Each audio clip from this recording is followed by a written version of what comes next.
The hardest part of discipline is not waking up early. It is not going to the gym.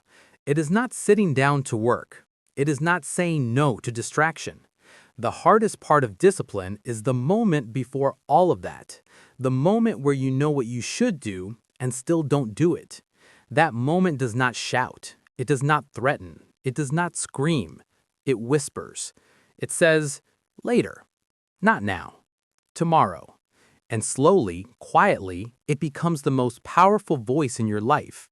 This is the hidden enemy of discipline. Not laziness, not ignorance, but the belief that you should wait until you feel ready.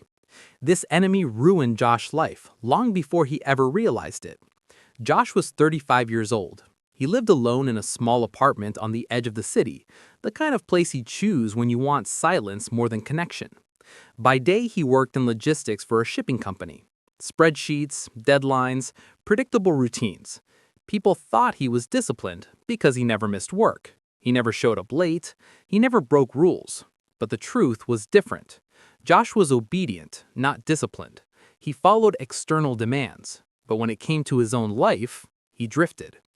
He had dreams. He wanted to start a fitness business. He wanted to write. He wanted to move to a new city. He wanted to become someone he respected. And every night he made plans. Every night he wrote lists. Every night he imagined his future. Every night he promised himself that tomorrow would be different. And every morning, something small destroyed those plans. He woke up tired, or bored, or anxious. So he waited. Waited to feel motivated. Waited to feel confident. Waited to feel less afraid. He would tell himself, I'll start when I feel more ready. But ready never came. Weeks became months. Months became years. Josh wasn't failing loudly. He was fading quietly. The shame wasn't sharp. It was dull. Like a background noise you eventually stop noticing, until the day you can't. That day came when Josh turned 35. He sat alone in his apartment with a small cake he had bought for himself. No party, no friends, no celebration. Just him, a candle, and a thought that hurt more than any insult. Is this it? He thought about how much potential he had once felt, how certain he used to be that his life would be something. And now, he had knowledge, he had ideas, he had plans, but he didn't have movement. Something in him broke. Not in a dramatic way, in a quiet, irreversible way. That night, Josh searched for answers the way modern people do. He opened his phone, not for entertainment, for desperation. Somehow, buried in philosophy forums and old translations, he found a strange Japanese phrase, Yamato Damashi, the Japanese spirit. Not a mood, not motivation, the force that makes you act when you don't feel like it. Josh kept reading. He learned that in ancient Japan, people believed there were two kinds of knowledge. One was intellectual knowledge, books, theory, ideas. The other was something deeper, the spirit that allows knowledge to become action. Without it, even the smartest man is powerless. They called this Yamato Damashi. Josh felt exposed. He realized he was a man drowning in knowledge with no spirit to move it. He knew what to do, he just didn't do it because his life was ruled by feeling. If he felt tired, he stopped. If he felt anxious, he avoided. If he felt bored, he escaped. He had unknowingly made emotion his master, and emotion is unreliable. The next morning, Josh did something that felt almost stupid. He chose one small duty. Every day, no matter what, he would make his bed. That was it. Not a workout, not a business, not a big transformation, just one tiny act of order. The first day, he didn't want to. He did it anyway. That was Yamato Damashi in its smallest form. Not force, not excitement, duty. The second day, he still didn't want to. He did it anyway. The third day felt the same. But something strange happened. His mind stopped negotiating. It was no longer, do I feel like it? It became, this is what I do. That shift was tiny, but it was everything. Neuroscience explains why. Your brain changes through repetition, not intention. Every time you do something without relying on emotion, you build a new identity circuit. You stop being someone who tries. You become someone who is. Josh added another duty, a 5-minute walk. Rain, cold, bad moods. He went. Another, 10 minutes of writing. Not good writing, not inspired writing, just writing. Some days it was terrible. He did it anyway. That was the spirit. Not because it felt meaningful, but because it was who he was becoming. Then he failed. One day he skipped his walk. The old voice returned. You ruined it. Just quit. But Josh went the next day. That return changed everything.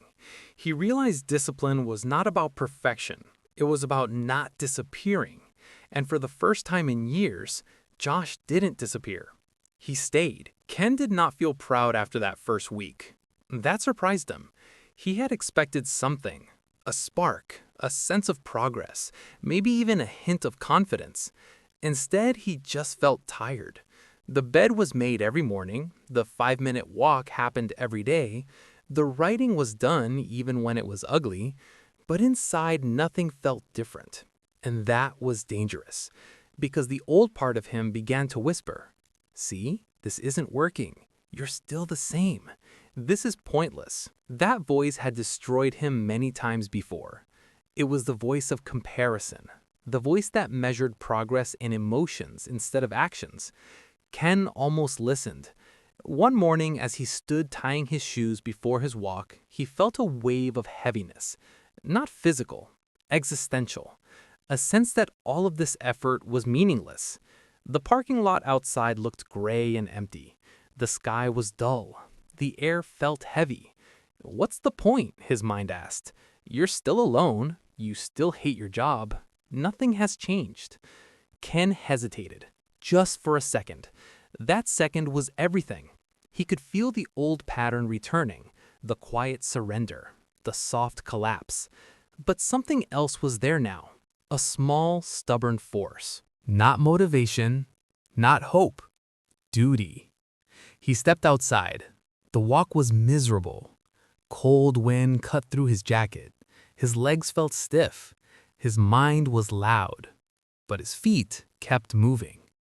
That was Yamato Damashi in its rawest form. Not feeling strong, refusing to stop. Later that night, Ken sat at his desk, staring at the blank page. The writing felt pointless too. Nothing clever, nothing meaningful, just words. He almost closed the laptop. Almost. Then he remembered something he had read. In ancient Japan, warriors trained not to feel ready. They trained to be ready. Josh wrote one sentence, then another, then another. Not because it mattered, but because it was who he was becoming. Days passed, then weeks. Something subtle started to shift. Not in his body, in his mind. He no longer argued with himself before doing his small duties. The negotiation was fading. There was no, do I feel like it? There was only, this is what I do. Psychologists call this identity formation. When a behavior is repeated without emotional dependency, it stops being an effort. It becomes a trait. Josh was no longer someone trying to be disciplined. He was becoming someone who simply was. Then, life tested him. One evening, Ken got a call from his sister. Their mother had fallen. Nothing life-threatening, but enough to bring fear.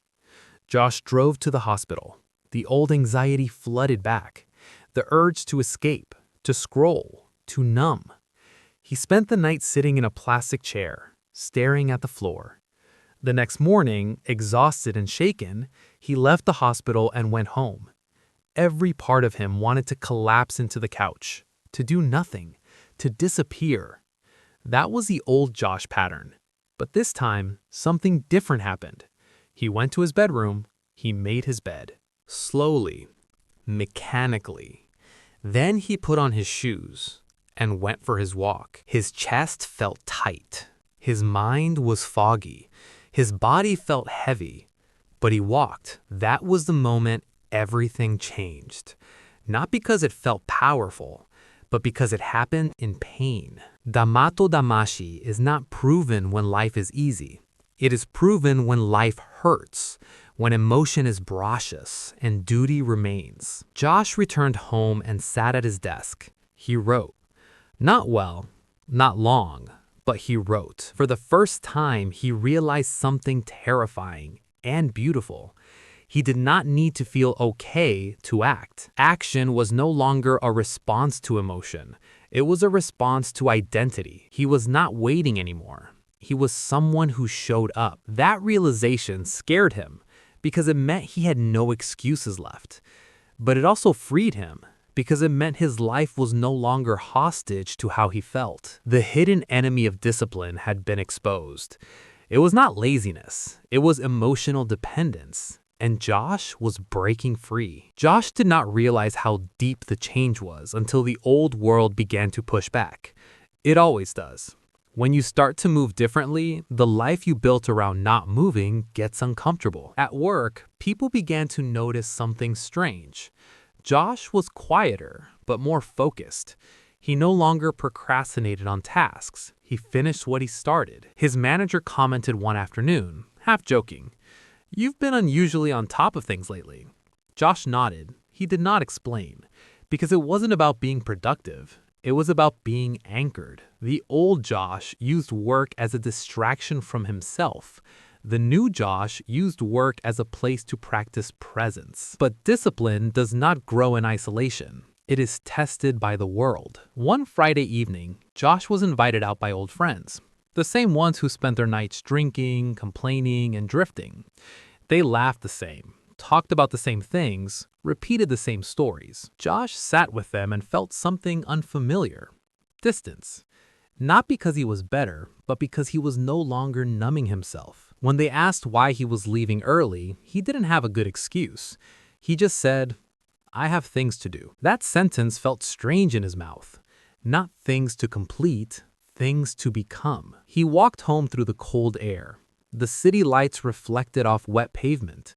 He felt alone, but not empty. This was the loneliness of transition, when you outgrow your old life before your new one arrives. That night, he almost skipped his writing. The day had been long, the emotions heavy. His mind said, "Just rest tonight." But something deeper answered, "This is who we are now." He wrote. The words were raw, honest, not for an audience, for himself. Josh began to see something. Discipline was not making him rigid. It was making him real. Neuroscience describes this as nervous system stabilization. When you keep small promises to yourself, your body stops living in chaos. It stops scanning for danger. It learns that you are reliable. That safety changes everything, but not without resistance. One morning, Josh woke up feeling hollow. Not sad, not angry, just empty. The old part of him recognized this feeling. This was a doorway to collapse, the moment when everything feels meaningless, the moment when you stop. He sat on the edge of the bed, the made bed behind him, the shoes by the door, the notebook on the desk. 3 small duties, all waiting. His mind whispered, "What's the point?" This time, Josh didn't argue. He stood up, made the bed, put on the shoes, went for the walk. No emotion, just motion. That was Yamato Damashi. Not heroism, obedience to the man he was becoming. On that walk, something cracked open. Josh realized something painful. He had spent most of his life waiting for permission to exist, waiting for confidence, waiting for approval, waiting for certainty. But discipline was not waiting. It was claiming. Claiming time, claiming attention, claiming self-respect. When he returned home, his phone buzzed. A message from his sister. Their mother was getting better. Relief washed through him. But something else was there too. Gratitude. Because even in fear, he had not collapsed. That night, Josh wrote about his childhood, about being a quiet kid, about being overlooked, about learning to stay small. And he saw it. He had learned early that being invisible was safer. Yamato Damashi was not making him aggressive, it was making him present. Weeks passed. Josh began adding one more small duty, 5 minutes of strength training. Not intense, not impressive, consistent. His body resisted, muscles ached, his mind complained. He did it anyway. This was not punishment, it was loyalty. The strange thing about loyalty is that when you give it to yourself, you stop begging others for it. Josh's posture changed. His voice deepened, not because he was trying, because he was no longer hiding. Then came the relapse. It always comes. One night, Josh stayed up too late, scrolling, distracting, avoiding. The next morning, he woke up late, missed the walk, skipped the writing. The old guilt returned. You're back to being you.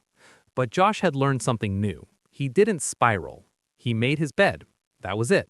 One small return, and the system held. That is how identity is built. Not by never breaking, by never abandoning. Josh was no longer fragile. He was resilient. This is the real power of Yamato Damashi. It is not the strength to push harder. It is the refusal to disappear. Slowly, quietly, Josh was becoming someone unrecognizable. Not because he was changing, but because he was finally staying. Josh started to notice something unsettling. The more consistent he became, the more uncomfortable he felt around inconsistency. Not in others, in himself. There were moments when the old Josh tried to resurface. Not loudly, quietly, in subtle negotiations. You've done enough today. You deserve to relax. One night won't matter. These thoughts were not lies. They were half-truths. And half-truths are the most dangerous things a mind can believe because they feel reasonable. One evening, after a long day at work, Josh felt that pull again. The desire to collapse into the couch, to disappear into a screen, to let the hours slip by unnoticed. He sat there, remote in his hand, staring at the dark TV screen. He felt tired, not just physically, existentially. That tiredness used to be his excuse. It was the doorway back to the old life. But now something else was present. Not force, not anger. A quiet refusal. He stood up, not quickly, not dramatically, slowly, as if gravity itself was resisting him. He went to his room, opened his notebook, wrote one sentence. It was terrible. He wrote another, and another. By the time he stopped, 20 minutes had passed. The exhaustion was still there, but the guilt was gone. This was something he was only beginning to understand. Action does not remove fatigue. It removes shame. And shame is what makes fatigue unbearable. The Japanese never saw discipline as self-punishment. They saw it as self-respect.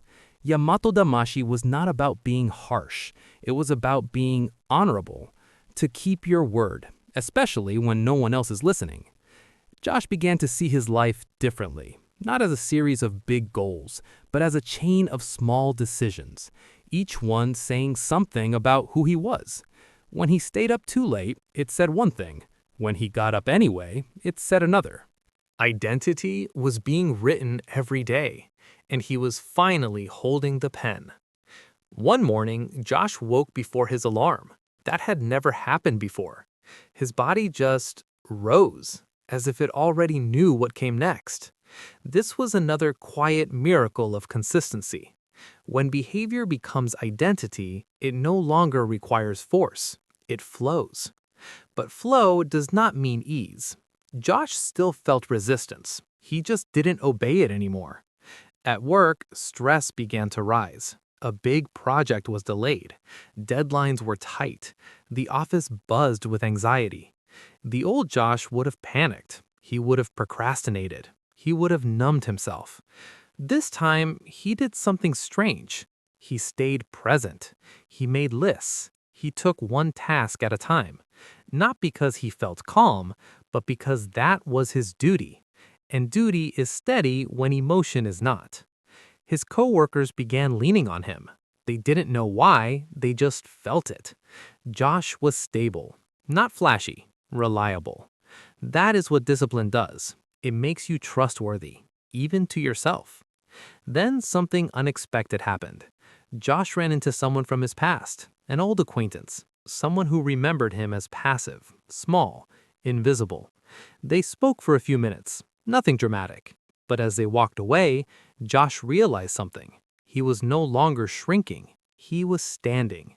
That night, he wrote about fear, not the loud kind, the quiet kind, the fear of being seen, the fear of being responsible for your own life, the fear of having no one to blame. Yamato Damashi had forced him to face that fear, because once you stop negotiating with yourself, there is nowhere to hide. Days turned into months. Josh's small duties stacked on top of each other. The bed, the walk, the writing, the exercise. None of them were impressive, but together they were transforming him. Then came another test, a real one. Josh received a message from his company. There was an opening, a promotion, more responsibility, more visibility. The old Josh would have declined. Too scary, too exposed. But this Josh saw it differently. This was not about confidence. This was about identity. He was someone who showed up. So he applied. Even though his hands were shaking, even though doubt screamed. That was Yamato Damashi. Not bravery, loyalty. Loyalty to the man he was becoming. The waiting was worse than the fear. After Josh submitted his application for the promotion, days passed without a response. At work, everything felt heavier.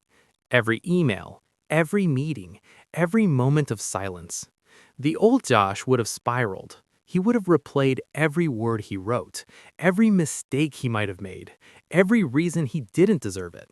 And some of that still happened, but it no longer controlled him. He noticed the anxiety. He did not obey it. That distinction was everything. Anxiety wants you to freeze. Yamato Damashi tells you to move. So Josh kept doing what he always did. He made his bed. He walked. He wrote. He trained.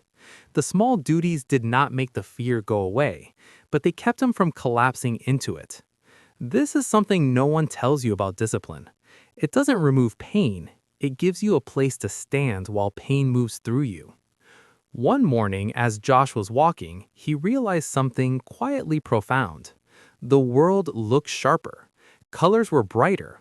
Not because anything had changed, because he was present. Discipline had pulled him out of his head and back into his body. That presence was its own reward. Later that week, the email arrived. He got the promotion. Josh stared at the screen for a long time.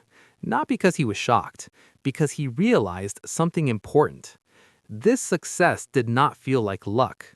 It felt like alignment, like something that had been slowly earned. Not through brilliance, through reliability. He told his sister. She was happy. He told a few friends. They were surprised. But the person who mattered most was him. He had shown up, not just when it was easy, but when it was empty, when it was boring, when it was painful. That is the kind of effort that builds a life. The new role brought more pressure, more eyes, more decisions. The old Josh would have felt exposed. This Josh felt steady, not confident, rooted. Because his discipline did not depend on success. It depended on identity. That was what made it strong. But success brings a new danger, complacency. One night, after a long day, Josh skipped his writing. He told himself it was fine. The next day, he skipped it again. And then the walk felt optional. And then the bed felt unimportant. The slide was subtle, almost invisible. That is how the old self tries to return, not by force, by convenience. Josh caught it on the fourth day. He sat on the edge of his bed and felt something familiar, that soft excuse-making voice. You've earned a break. You don't need to be so strict. But he knew better now. This was not rest. This was retreat. He stood up, made the bed, put on his shoes, went for the walk. The system held. Yamato Damashi had teeth now. It did not require him to be perfect. It required him to return. That night, Josh wrote about who he used to be. A man who waited. A man who planned. A man who never arrived. And he felt a quiet grief for that man, but also gratitude, because without him, this version would not exist. Discipline had not erased Josh's past, it had redeemed it. He was no longer ashamed of who he had been. He was proud of who he was becoming. That is the deeper gift of Yamato Damashi. Not control, self-respect. Success did not make Josh feel safe. That surprised him. He had imagined that once things started working, the promotion, the routine, the new sense of self, a calm would arrive and stay. It didn't. Instead, success brought a new kind of fear, the fear of losing it, the fear of being exposed as an imposter, the fear that this new version of him was fragile. Old habits feed on fear, and fear feeds on uncertainty. One morning, Josh woke up with a tight chest.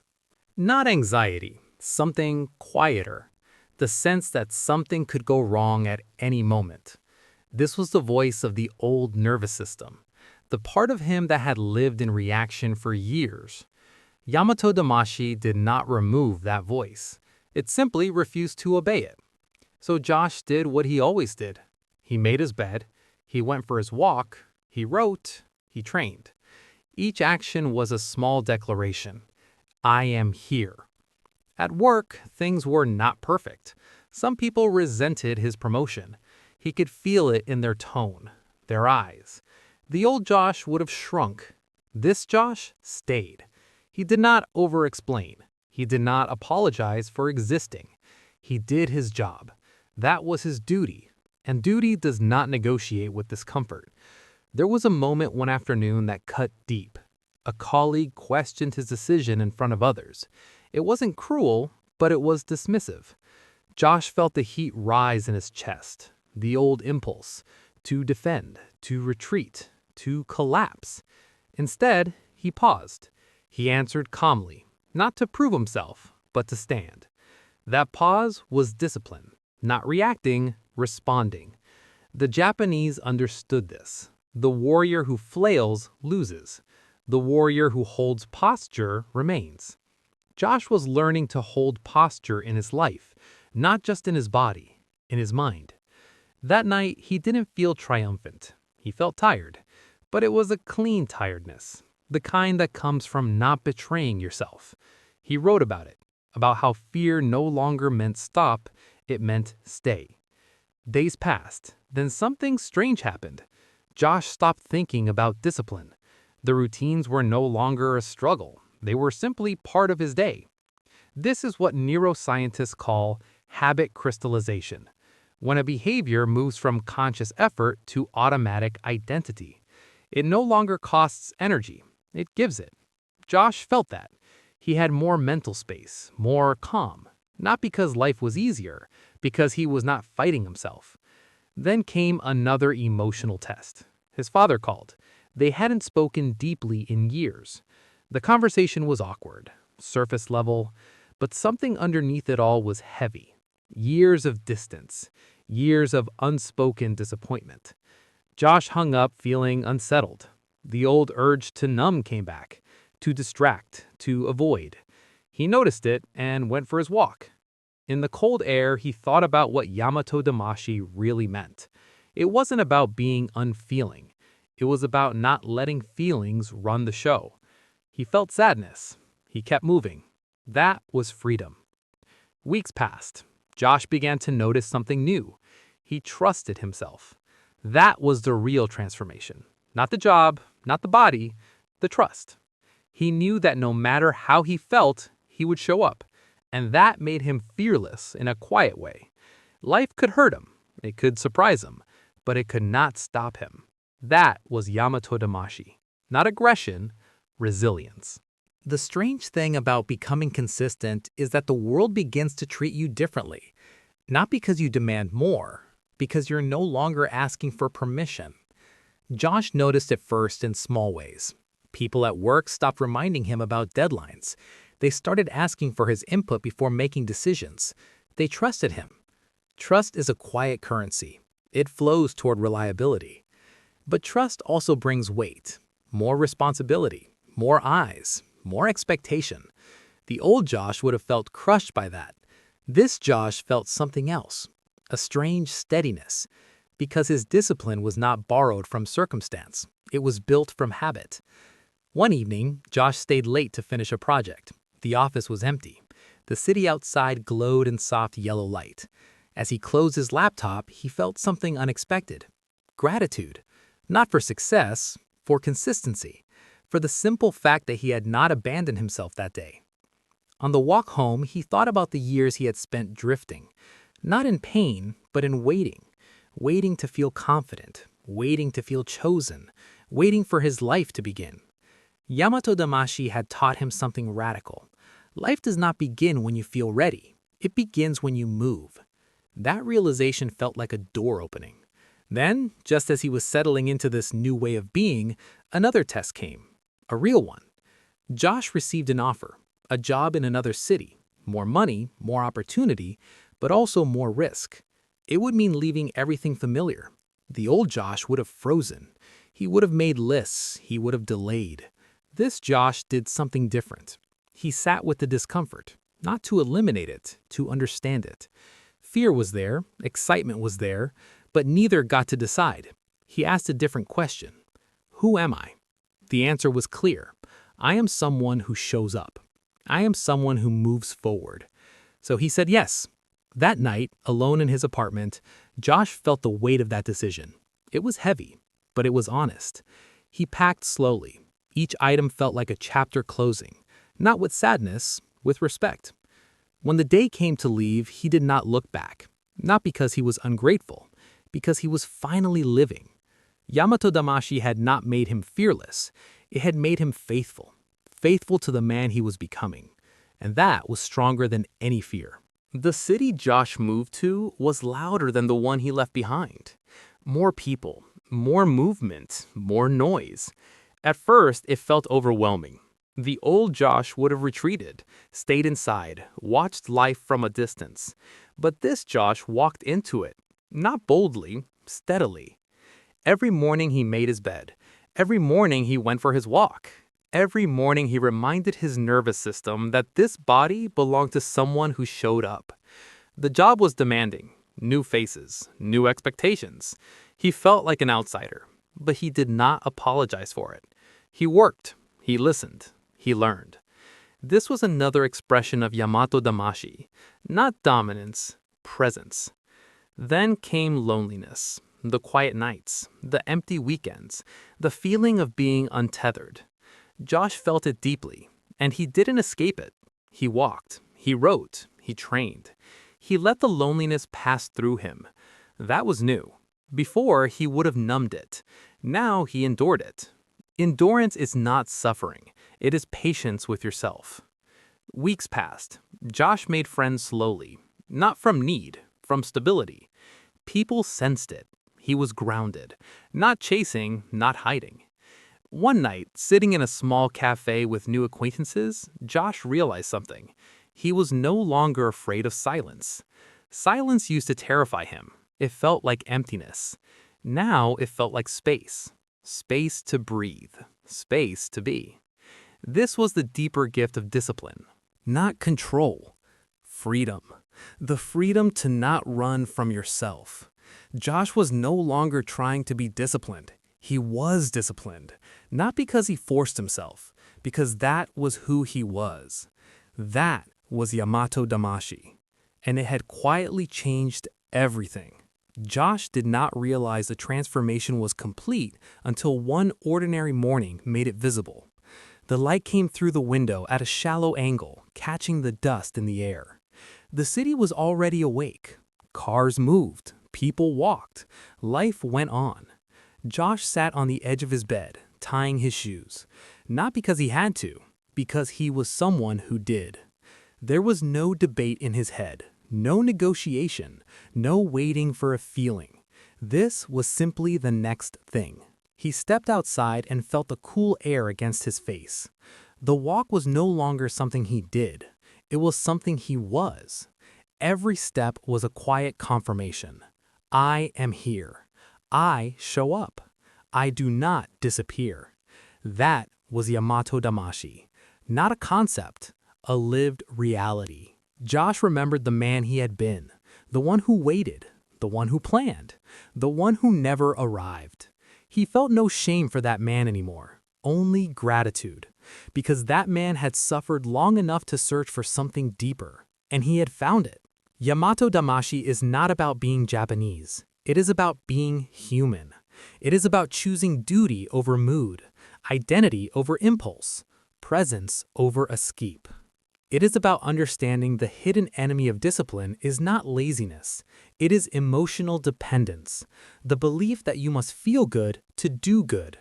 Josh had learned the opposite. You do good and feeling follows. That is the way out. And that is the way home.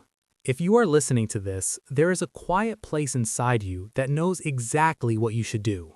You don't need more motivation. You need one small act of loyalty to yourself. Do it today, not because you feel like it, but because that is who you are becoming. That is Yamato Damashi, and it is waiting for you.